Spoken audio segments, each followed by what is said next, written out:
It is prediction time on Monday Night Football, our first of the season. As is tradition for Gary Neville and Jamie Carragher, to put them on the spot.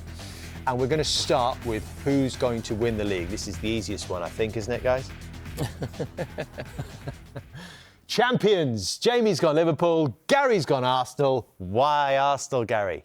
I couldn't separate Arsenal, City or Liverpool. I think they're absolutely all in with equal chance of winning it. So I've got no certainty at all that Arsenal are going to win it, but they've been consistent over the last 3 years. They've been second. I do feel they'll get there at some point. Liverpool, watching them Friday night, I saw Carragher's point. The two fullbacks have got to settle in. They look a little bit open. They're going to be exhilarating to watch. They're going to score a lot of goals. City look like with Reinders, and if Rodri can come back and if they can keep Stones and Diaz fit with Haaland up front, they've got an unbelievable spine. So honestly, I couldn't separate them, so I just went for the team that I've been going for the last 3 years, feeling that they're very reliable. Happen at some stage. No, they're reliable and solid, and they're consistent, which I think is important. Can you win a title being reliable and solid? Well, they're consistently getting sort of high points totals and finishing second to great teams, Liverpool and City. So I think that for me, they've improved themselves. Gyökeres, I wasn't actually negative about Gyökeres at all yesterday. I saw some things in that game. I thought that De Ligt did well against him, so I thought De Ligt had a fantastic match. But there were moments where he was a bit uncomfortable with him, he was wrestling with him, and I think he'll do well for Arsenal. So Zubimendi didn't have his best game yesterday, but again, I think he'll slot in well. Declan Rice couldn't have been any worse yesterday. I think Arsenal have got the right material. They're just going to have to sort that forward bit of the pitch out, and I think Gyökeres will. Jamie, are you more or less confident on Liverpool, given what you've seen on this opening weekend? Less confident. It's not just the opening weekend, it was the Community Shield. It was a pre-season game against AC Milan. When I saw them things that I saw in the Community Shield, which is still a semi-friendly, if you like, I didn't think I'd see it on Friday night. That's what worried me a little bit, that I'm sure the manager's been speaking to the players in pre-season on the back of the Milan game, you know, the Community Shield, and to see it sort of, not 3 games running, but the 3 high-profile games, if you like, up until this stage, that did worry me a little bit. But I think if Liverpool fix that, they have got great firepower. There's no doubt about that. You're not certain about them, though, are you? I just said that right at the start of the answer. No, I wasn't. Don't get on the defensive. I'm not getting on the defensive. You just listen to what I'm saying. You know what I'm saying to us? No, I've said that. Sure. I think. I said a few days ago that I thought Arsenal would be Liverpool's biggest challengers, and I know it's only one game. Watching Arsenal the weekend, and listen, I thought it was a great result for Arsenal. But just the way they played was almost typical sort of Arsenal of last season. You know, win with a set piece, which is fine. The name of the game is winning games, but a real interesting over the next few weeks if we see them sort of open up a little bit more, create more chances, and see how maybe they've evolved from last season. But I was really impressed with Manchester City, and I actually think it might be Manchester City who are Liverpool's closest challengers. OK, well, Liverpool fans are probably a little bit more confident than you are, Jamie, I think. Mm-hmm. Because Sky Sports has partnered with Fanalysis, an app where verified true fans, known as Fanlists, share their opinions on their club. Guess what percentage of Liverpool fans think they are going to win the league? 92%. Oh, that's pretty close. What is it? That's low. They're feeling pessimistic. It's 95. Is it? 95% of Liverpool fans. But if I was a Liverpool fan, I'd be thinking, because to be fair, I can't separate the top 3. And if I was Liverpool and they're going to get Isak, it looks like, then I'd be absolutely, you know, who are the 5% that are saying they won't win the league?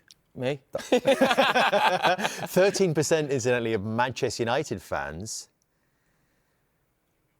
think that they will finish in the top 4. 13%. 13%. OK. Have we got 1% here? Of course we have. I can't disappoint you. Honestly. I've got to come back here in 10 months and try and defend this. I genuinely didn't know your answer to that. So Dave, we worked out before that I've done this now for 8 years and I've always had Manchester United in the top 4 every year. And just, it's a late change, but I think with a bit of science. Go on, what's the science? Well, last season, I remember watching Chelsea on the first game of the season, and at that point, no one had Chelsea, I think, finishing in the top 4 or 5. And I watched them against City and thought I saw something. I thought, that's not bad, that. That will do damage this season. That's a good team. And when I watched United yesterday, I thought the performance was very good. And I think they'll get a goalkeeper. I absolutely am banking they'll not make the mistake of not getting a goalkeeper. And when they bring a goalkeeper in, and you've got those players up front that they had yesterday with that back line, I think with the 3 weeks that they've got and no Champions League football, no Europa League, I think Manchester United will surprise a few people. Last week I had them 6th to 8th. But I have changed my mind over this week. I thought that performance yesterday was a really good performance. I genuinely liked it. They were high energy. We saw some stats before. It's the first time they've kept a higher possession, or the first time they've kept 60% possession against the top 3 team for 10 years. I think they won 70% of the duels yesterday. First time they've done that for 9 years. 22 shots on target. They haven't done that for about 11 years against the top 3. That was a dominant performance against the top 3 team. When United have beat top 3 teams in the last 5, 6, 7 years, it's always been smash and grab, sitting back, counter-attack, pinch a goal. That yesterday, they lost, but I value performance. I really value performance. If you perform like that, you'll win a lot of football matches. So for me, maybe it's a little bit of bias because of who I support, but I thought I saw something yesterday similar to what I saw last season with Chelsea when they lost to City. I thought Chelsea will be a good side this season. And I'm not sure Chelsea are going to find it as easy with the World Club Championships, the European games, all the demands of that. I think United will just sneak in with Liverpool and City. When you hear those compelling arguments, are you thinking, I wish I had Man United instead of Chelsea in my top 4? No. No. I think you've got to be very careful of getting carried away about one performance. And don't forget, they didn't win the game, they lost. And at no stage in the game did I think Manchester United were going to score a goal yesterday. I get what Gary's saying. I did think they played really well. Best I've seen them for a long time. There was pace, there was energy in the team. I think the front players they bought have got something, no doubt. But no, even though they had a lot of shots and we just seen David Raya make lots of saves, I didn't feel at any stage Man United were going to score a goal. And I just think that's a big jump from, what was it, 15th last season to 4th. I don't see that. And also, if I'm being honest, the manager's still got a lot to prove, really. And I think there's a lot of managers in this league who've done a lot more than he has in his... I think he's had about 40 games now for Man United. You think of Eddie Howe, think of Unai Emery. These are top managers, and I don't see Manchester United that high now. Interesting that you've both gone City second. You both sort of see them as danger lurking, if you like. We're going to move on to 5th and 6th for both of you. Both have got Newcastle involved in that top 6. Newcastle's interesting, isn't it? Because you feel like the story is not finished yet for this summer. And then we'll be clear about what they're going to look like. Yeah, that's why I've probably Newcastle and Villa, who I really liked last season. I just feel they might not be. The PSR's killing them a little bit in terms of being able to invest freely. And I feel like they might just be... I think they'll have a good season. I think that they'll do OK, but I just don't think they'll have that spark to get into 5th and into the Champions League and into 4th space. So, I didn't have Spurs, to be fair, in there like Carragher has. I've gone Chelsea. Because I think United are the one team that can break into that group more than Newcastle, more than Spurs, more than Villa, because they haven't got the European football. I do think it'll be a big advantage to United, and I think that's why they'll break into that group. Is 6th too much to ask for Spurs, given the Champions League involvement as well? Maybe, but I do think when you look at Spurs and Man United last season, I actually think Spurs have got some good players. I do believe that. When you look at sort of, the 2 centre-backs, Romero signed a new contract today, hasn't he? Kudus has come in as a good player. I think they will be active as well in this transfer market in the last couple of weeks, maybe get a couple of more players in. I was thinking about Aston Villa, to be honest. That was the decision, Newcastle, Spurs, Aston Villa. Where would I find those 3 teams? And I've just gone for Spurs because looking at Villa at the weekend, it just feels... Well, it's the same team. They haven't really bought anyone, have they? Except maybe the backup striker, the top end of the pitch. And I'm not sure they're going to get too much more in because of the PSR situation, but I do think Spurs will probably get another couple of players in, so I just went for them. And one of the reasons, you talk about European football, I think because now, and this is one of the reasons as why, I think Aston Villa are in the Europa League, aren't they? I think they'll go far in that. So I think that their European campaign will really kick on in the second half of the season. I'm not sure Newcastle and Spurs will. In terms of the Champions League, you don't drop into the Europa League no more. If you don't make the cut, you're basically out, aren't you? So I'm not sure Newcastle and Spurs will have too much European football after Christmas. Yeah, I think that's a significant point you made on Romero as well, that he's now been made captain. Everyone thought he was leaving, and a big new contract for him. When we talked about surprise European contender, the sort of challenge we set the guys was, think about Nottingham Forest last season and how they had an impact on things. And we can see what they think Forest of last season might look like this season with our surprise European contender. And Gary, you think it looks like United. The insults just continue to rain. Or you could just read that as actually he's got you 7th, which is not a million miles away from things, isn't it? Yeah, I mean, obviously, if it was 7th, I'd have put Villa. So it wasn't. I didn't read surprise European contender as being a team that obviously, should finish in Europe, which obviously I think United. I think Villa. you're right. You didn't surprise European contender. Who was the surprise European contender last season? Well, would it not be a big surprise this season for Forest to be there again, given that they are involved in Europe as well? For Forest to repeat what they did last year would be a massive. It would be a massive result for them. I think that was a massive overreach and overperformance last year. They were punching well above their weight. So for me, for Forest to go in again would be a big surprise. But I actually think they've got a lot of very good players there, and they've got a good system of play. I think it's an efficient system of play that I think can win a lot of football matches. And I really like Nottingham Forest. Let me back in. Feelings are mutual.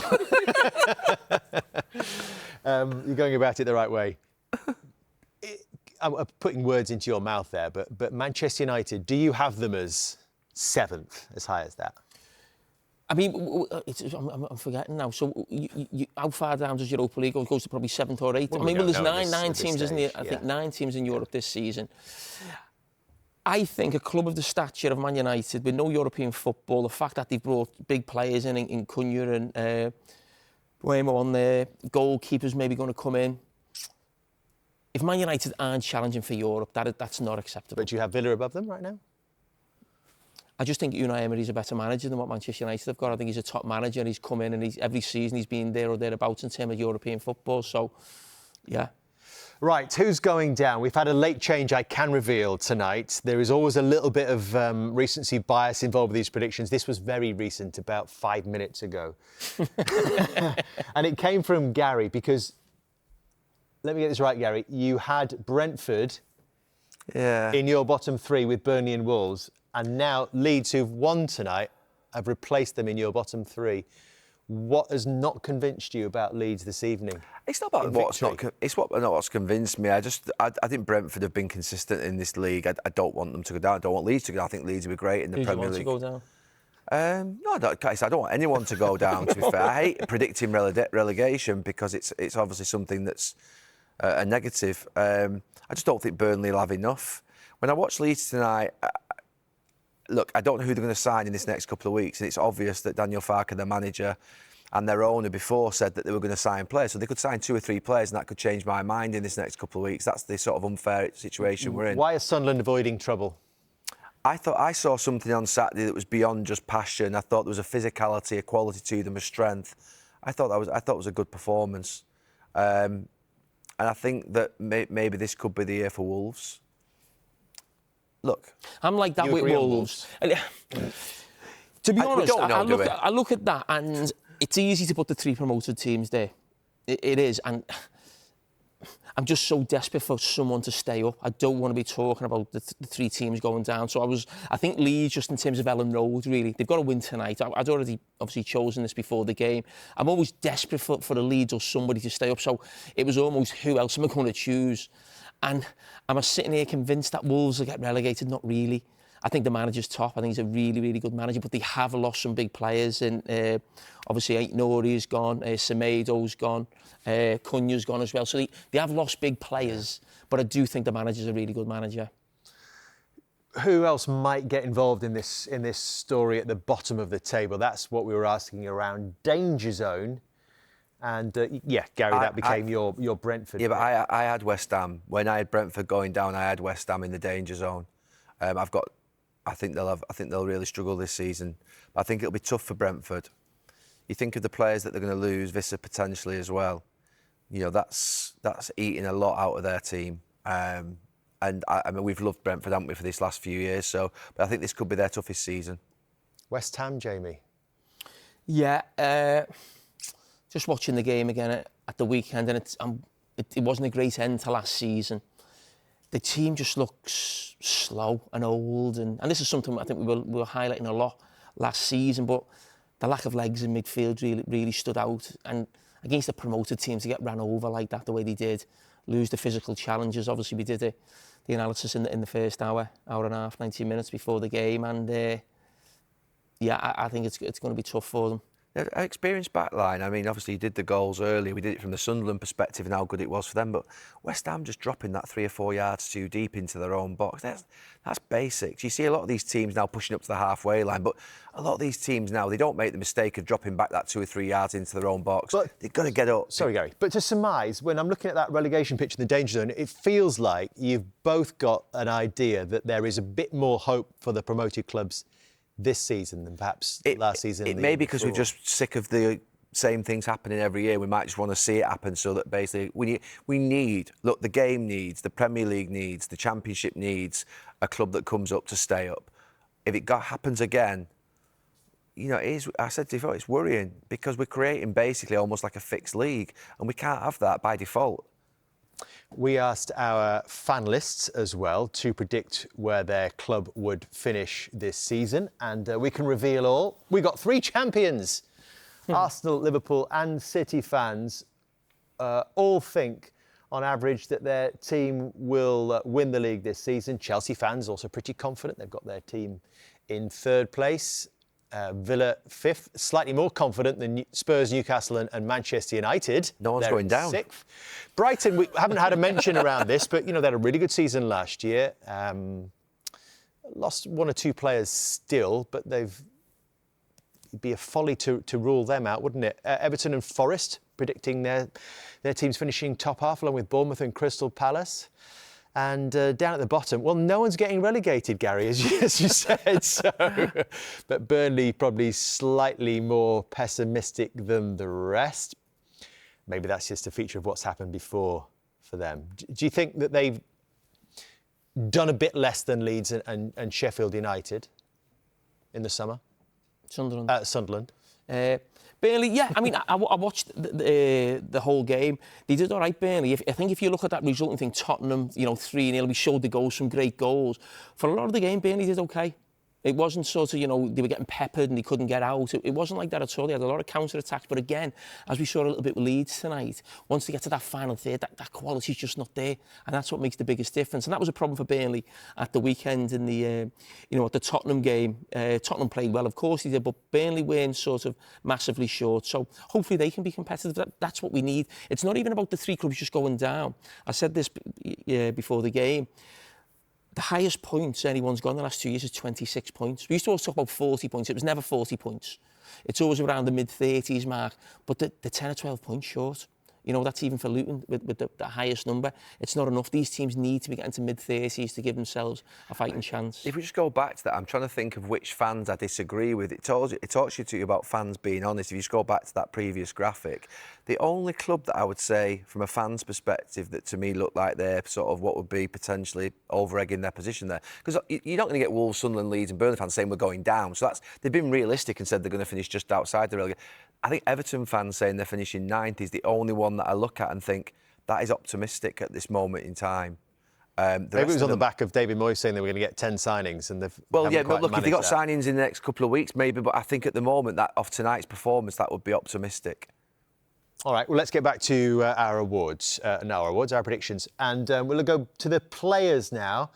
And top scorer, well, no surprises there, perhaps. Have you just predicted him every year? Is that we have done, yeah. And listen, Salah had his, arguably his greatest season last season, or certainly on par with his first season at Liverpool. I think it would be difficult to replicate that, but Haaland is just... He's the best centre-forward, Haaland. Yeah.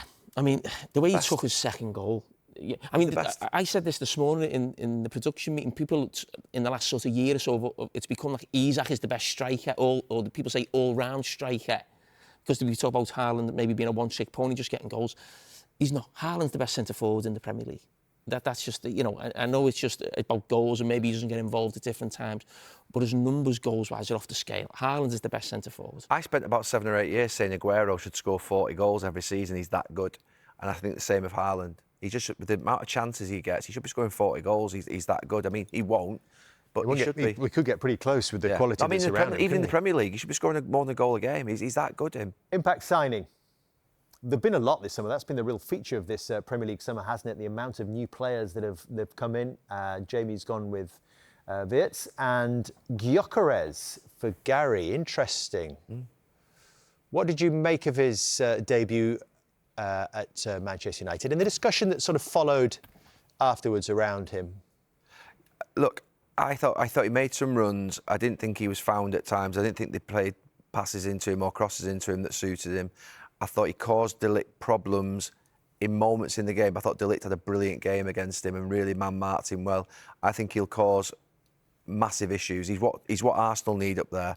He's what they need. Look, was he brilliant yesterday? No, but I think that for me, I saw things that would mean that it was his first game in the Premier League away at Old Trafford. Going to Manchester United for teams from London like Arsenal and Chelsea, it's tough. Just like it is for Manchester teams going to Arsenal and Chelsea. It's bloody hard work to come up to Manchester and up to Merseyside and win and play well. You know, Thierry Henry used to come to Old Trafford and sometimes not get a kick. That happened quite a bit. The idea that he's gone there yesterday in a tough game, I think he did all right. Go on, I was going to ask you about Wirtz. I just think it's a deal that is probably brilliant for the Premier League in that, I mean, how often do we see a player not go to Bayern Munich from the Bundesliga who looks like the top player? They always go to Bayern Munich. So for Liverpool to get that deal done, I think was fantastic. And he got brought off on Friday night and probably wasn't at his absolute best, but he still had some silky, lovely touches that he just, when you go and watch him play, there's something there. And yeah, I'm really looking forward to seeing what happens with him sort of next weekend. I'm already thinking of the Liverpool team next Monday. I think he might actually play as always the false nine, or Liverpool don't go there actually with a striker with him playing there. But no, I think with Kevin De Bruyne going, we needed a superstar in that position to come into the league, and I think he might be that. Player to watch. We were thinking on the lines of a young player that may have just arrived or is coming through, and we asked our finalists to recommend one. Finalists of each club to recommend somebody that might help our guys make their choice. So we sort of gave you this list, gentlemen, and let's just let people soak that in for a second. There might be some unfamiliar names to one or two. Tierno Barry, we didn't get to see too much of. His time will come in an Everton shirt. Anton Stach, we saw taking corners for Leeds United this evening. Let's have a look then. Let's move on to what they have gone for off that list. Truffert, the new left-back for Bournemouth, and Estevao, who made quite an impact, Jamie, without scoring or creating an assist for Chelsea yesterday. Well, I think he's already got Brazil caps. I think I'm right in saying that. He was fantastic in the Club World Cup against Chelsea, a few weeks ago as well. So I think at the end of the game, all the players are coming up to him, talking to him. He came on yesterday. I watched the Chelsea game yesterday, and he made a difference when he came on. And he looks pretty special. I think in a few pre-season games as well in the last couple of weeks that they've played well. He's done particularly well as well. He looks such a baby, doesn't he? He's just 18. But... And he looked... What I saw from Chelsea's wide players, and I've had this criticism of Chelsea when they're bringing players in, that sometimes I don't feel like there's been that much of an upgrade. It's almost like swapping for swapping's sake. But listen, he's still a young player. He's obviously not the finished article, but he does look like one of them where you're thinking, I don't think it'll be too long before he's first choice, where he feels like he has to play. And it almost felt like they had to bring him on at the weekend. And he made a difference. So, I think he's probably got a decent chance of being involved on Friday night. Potential superstar. His first interview, by the way, he did speak to Natalie Jedra after the game on Sunday. And you can see that on Sky Sports YouTube channel right now, or when we finished. Truffert, caught your eye. Yeah, I was going to go for Reinders because he was outstanding, but I think it would be probably too obvious after what we saw at the weekend. But actually, I was watching Bournemouth-Liverpool on Friday night. I have to say that if you're looking at a left-back on the pitch that was the best one, it was the one wearing the Bournemouth shirt. The one that replaced Kerkez. Kerkez looked, like he was a little bit rash. Obviously, his first game at Anfield, so you've got to get time for him to settle in. But Truffert was absolutely brilliant. And I couldn't take my eyes off him. Is that the model of a very well-run football club? Yeah. That you try and sell high and you get the next one in? Yeah, straight and away. Look, Kerkez was outstanding, wasn't he, for Bournemouth? And obviously Liverpool had their eyes on him for a long time, just to sort of take over from Andy Robertson. I think Andy Robertson's going to play a lot of football this season, and I think Truffert will really emerge. He looked outstanding on Friday night, I felt. So there are your players to watch. What about a manager to perhaps outperform expectations in this Premier League season? Why are you laughing? You pick the Man United manager every year on that. I don't pick him every year. You picked 3 last year, and one of them was the man Ten Hag. Well, the reason last year is a similar reason to this. Ten Hag last year, because I knew that if he started badly, he'd be under massive pressure. Similarly, if Ruben Amorim, there's probably going to be no in between here. Ruben Amorim, if he starts off badly and they're in 13th, 14th in October, November, is going to be under massive pressure. He's the Manchester United manager. He has to deliver in these first few months of the season, and I think he will outperform. I think he'll emerge. I know you're not. Outperform what? You've got them fourth. No. Well, exactly. I know you're not sure about him, and you sort of wrote your article the other day saying that you think that he's not that good. But I think that he's got. I think he did. Well, he said that basically. Actually, read me. What was the article about? It was about the 2 managers, Arteta and Amorim. Amorim would be delighted if he was in Arteta's position in 3 or 4 years. Oh, absolutely. So this season, I think the manager to watch is the United manager. All eyes are on him. Can he do it? He had a horrible start to his United career. He didn't want the job partway through last season. Do you not think because of that he gets this season, whatever happens? Oh no, I don't think it'll be that easy. I think if he's down in sort of, bottom half of the table, I think he'll be under massive pressure. But what Marcus Rashford said the other day, Manchester United have got to come up with a plan and stick with it somewhere, haven't they? Let's ignore that because I don't want to go into Marcus Rashford comments tonight. He was there at the club for 10 years, had his opportunity to impact the club. Ruben Amorim this year, I think, will do a good job. I think. So you don't Marcus agree with whoever said it? You don't agree with the general point that they need to come up with something. They've come up with this plan, this way of playing, this formation, and actually just sticking with it. No, but yesterday was the first time that I watched that formation out on Old Trafford, where I thought, right, we've got a chance here. That worked. He got a few different players in. He got Mount back. Got Luke Shaw in at left centre-back. That helped. And I think that for the first time, it's a difficult system. We said that. It's a rare system in terms of unique players that are specialists. But when you saw Cunha yesterday and then Burmo playing, you saw Mount play, you saw Shaw at left centre-back, all of a sudden there was a balance. Casemiro looks a better player all of a sudden. He looked, just straight away, he looked like a better player. So Dorgu looks like he's doing that up and down on the left. It was one game. It was one game. Oh my God. I've been asked to make a prediction of a manager to watch. I know. What I'm saying is, it was one game. Against Arsenal, the best team in the league, nearly. Stinker. I know he's played well. One game.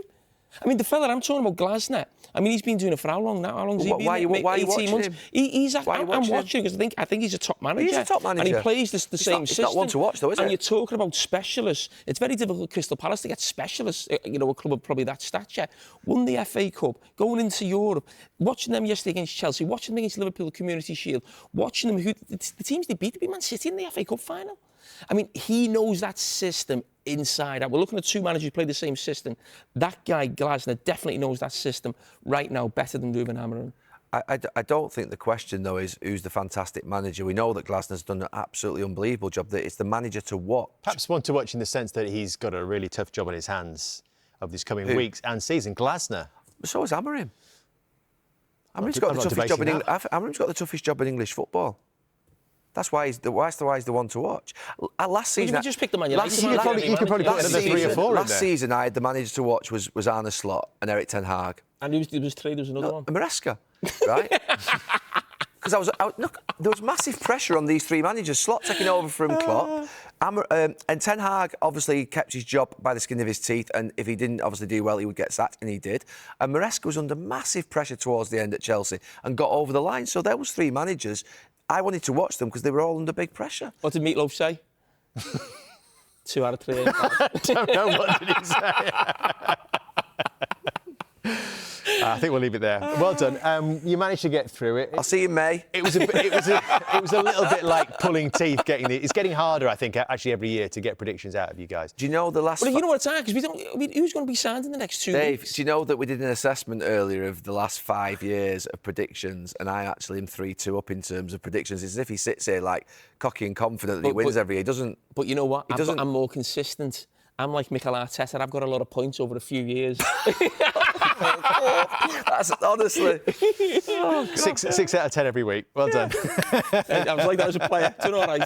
I'm quite confident with my predictions, actually. We will hold you to account. Don't worry about it. So well done. You will be ridiculed about the Man United one again. We are up and running in this Monday Night Football season. We got there.